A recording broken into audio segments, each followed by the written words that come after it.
Welcome back to Big Movie Mouth Off. I'm Jeff Weiss with MSN Entertainment. And I'm Jimmy Martin with Slug Magazine. Our next film is Drive, a film that sort of looks from the trailers like a Fast and the Furious movie, but it stars Ryan Gosling as a Hollywood stunt driver. By day. By day, occasional getaway driver by night. By night. He has been dragged into a few different schemes, including a possible race car driving scheme by Bryan Cranston. He's been dragged back into life, surprisingly, by an attractive mother played by Carey Mulligan. And there are some gangsters involved. Yep. If I drive for you, You give me a time and a place. I give you a 5-minute window. anything happens in that 5 minutes and I'm yours, no matter what. I don't sit in while you're running it down. I don't carry a gun. I drive. So you just moved to LA? No, I've been here for a while. What do you do? I drive for movies. Is that dangerous? It's only part-time. You put this kid behind the wheel. There's nothing he can't do. Kid, I want you to meet Mr. Bernie Rose. My hands are a little dirty. So am I. Wow, I would not have gotten a picture what this film was really like from the trailer, because I really thought this was going to be an action thriller, and it's not. This is a noir. For those who don't know the term, it sort of came about especially because of the noirish films that were shot cheaply in black and white, which sort of colored the tone of the look of the film as well as the feel of the film and the characters.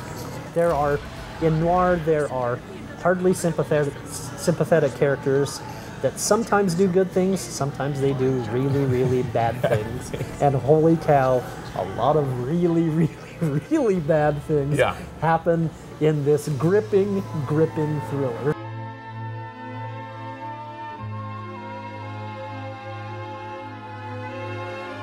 Okay, this movie starts out with a heist. He's in the driver's seat, two masked men, you don't know who they are. Rob, we don't know what they rob. Right. You know, it could be anything. They come out and go.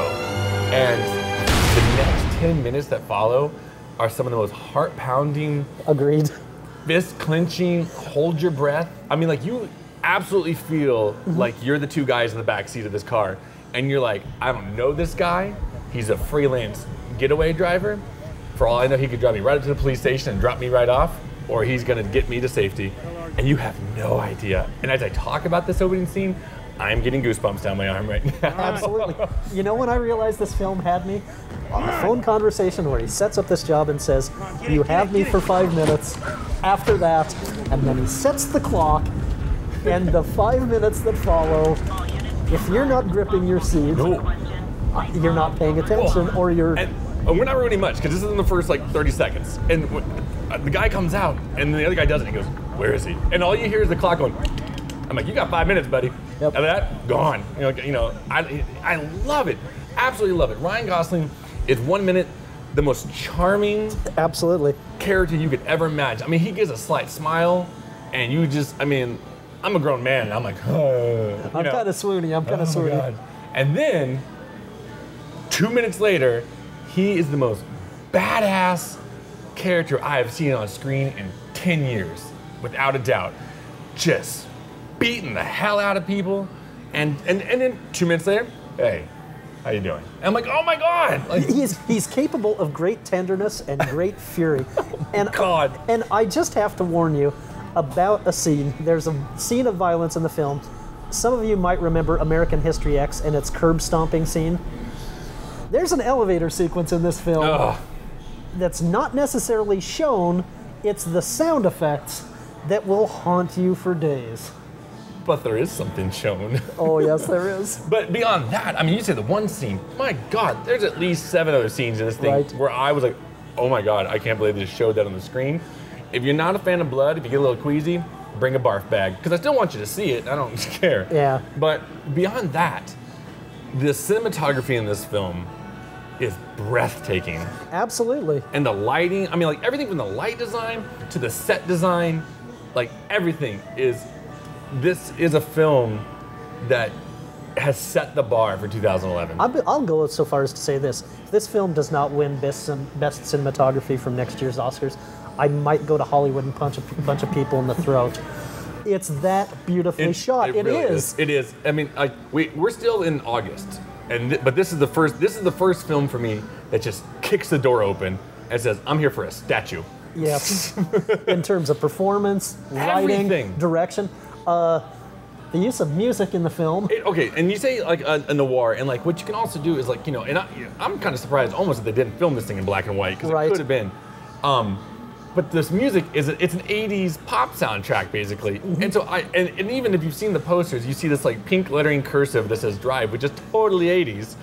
And so like I was kind of shocked that this wasn't set in the 80s. I could probably see it just for budget reasons, probably not. Right. But I mean, this is a trip. Just everything about this film. I haven't had a film fill me with this much energy since Hannah. That's very true.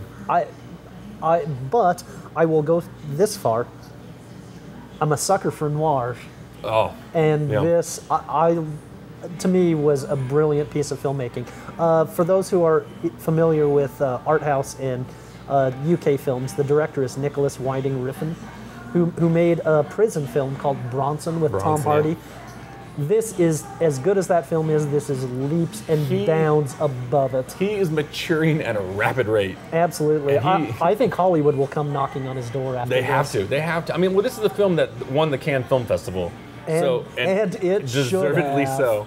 My God, brilliant. And before because we talked about Ryan Gosling, Carey Mulligan's amazing in it, but who I wanted to mention too, and Bryan Cranston from Breaking Bad is Right. really great. Ron Perlman, really good. Albert Brooks. As a villain. As a villain. As a Albert Brooks- convincingly badass villain. I mean, Albert Brooks has been a comedian since the dawn of time. Right. And we've seen him do bad guy stuff before. well, but not like this. no. This no. is like It's my revelatory. God. Yeah, this is something I've never seen Albert Brooks do in anything. Do you remember this? No. Any dreams you have or plans for your future, I think you're gonna have to put that on hold. For the rest of your life, you're gonna be looking over your shoulder. Like, the images of everything that's going through this movie is going through my head, and I kind of just want to get up, walk away, and just go to the theater and go watch it again. Agreed. This is just, it's one of those, when I say like a roller coaster movie, it's because when I get off a roller coaster, I just want to get right back in line.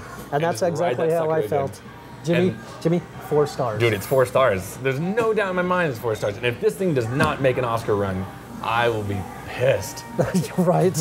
And you say just for cinematography, I'm saying acting, direction, story. Good Lord. I mean, you don't see films like this nowadays. No. And 4 stars. I can't even say anything else. I know. I'm sorry for the rest of this week's movies, which include the pandemic thriller Yeah. Contagion, which I gave 2.5 stars. I believe you gave 2. Right below you 2. And then vice versa with Straw Dogs. I think you gave it 1.5. I did. And I gave it 2. But the film to go see is Drive. And Absolutely. There's a fear in me that it won't get the viewership that it really deserves. Because this should be hitting for me, like, I mean, screw like, Hollywood summer blockbuster numbers. This is what should get those kind of numbers. Right. But, I mean, because this is filmmaking at its absolute best. And, I hope, if this is the start of the award season, Oh, then we're in for a good one. well, either we're in for a good one or this is going to be the top notch. And in November, we'll be like, remember Drive? That was amazing. What happened to the rest of the year? Let the games begin for Oscar season because Drive just set the bar for you, buddy. Yeah, absolutely. All right, well, next week, I think we'll be talking about Brad Pitt's Moneyball. Mm-hmm. And if we get the opportunity, Killer Elite and Abduction and maybe a few other ones. We'll see what we get in there. Including Dolphin Tail. Dolphin Tail. It's a robot dolphin. Who would have known? Next We'll week. see you next week.